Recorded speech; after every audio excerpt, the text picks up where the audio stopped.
As much as we'd all love to have a £50,000 or even a £5,000 watch, not everyone is so lucky.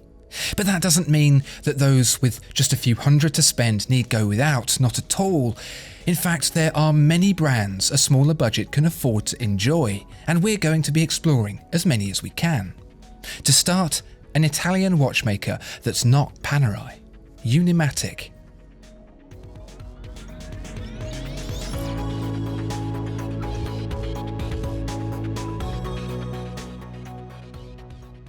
Let's get right to it. If you're paying less money for a watch, there's less to spend on making it.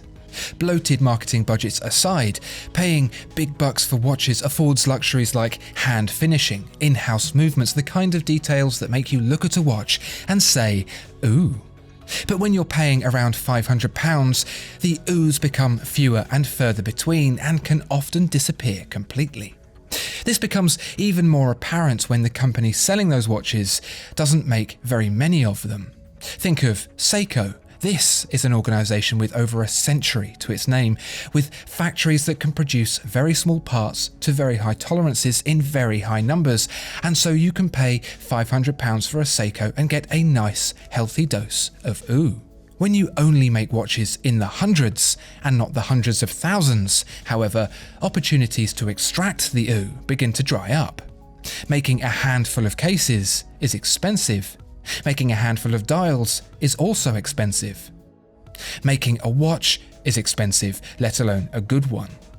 Is it possible for a company to make a good watch, or even an excellent one, in low numbers and be able to reasonably sell it for £500 without taking a big hit right on the nose? That's the challenge. And it is a challenge because it's not simply a case of doing everything the big boys do, but not quite as well. You have to commit to losing some of those aspects entirely. Hand finishing becomes machine finishing becomes no finishing at all. An in-house movement becomes an off-the-shelf movement becomes a plastic quartz movement. No, as a watchmaker tending to low-budget needs, you have to cut some corners. It's said that doing things simply is the hardest way to do something, full stop. There's nothing to hide behind, nothing at all, and that leaves the few decisions that are made proud and prominent.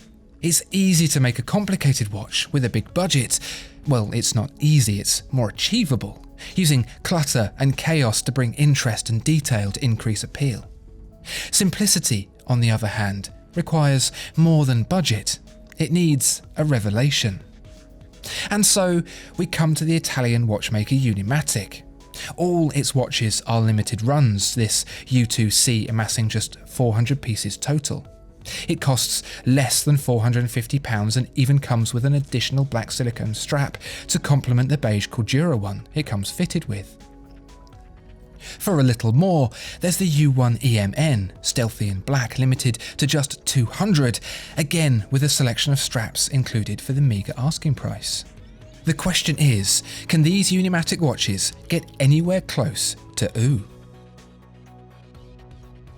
Here are some of the ways that Unimatic have been able to save money making watches.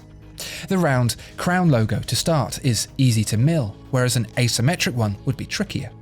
The case is brash, with no complex curves or intricate details, or any details at all really. The finish is agricultural, don't even think about any kind of beveling or polishing here. Even the bezel gets the lightest of treatments, a single step for the U2-C and a single piece of black aluminium insert with luminous pip for the U1-EMN. The dials, unsurprisingly, continue this industrial theme, using rough textures and thick lines to avoid the pains of precision.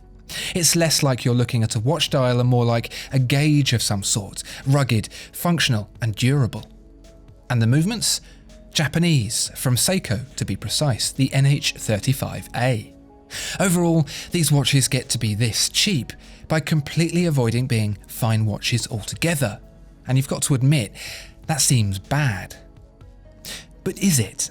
It's hard to piece this extensive list of roughly executed shortcuts together and think otherwise. But sometimes the sum of the parts doesn't necessarily equate to the whole, and for Unimatic, that just might be the case. With nothing to hide behind, with only simple shapes and basic finishing to lean on, all that's left is pure design. To make these watches work, Unimatic has to work with its shortcomings as elements to be celebrated, making them bold and striking instead of trying to distract from them, and that's exactly what they've done. In fact, there's a functionality in the designs that is itself appealing, carrying an air of the 60s megadivers like the Rolex Deep Sea Special, that were designed with just performance in mind.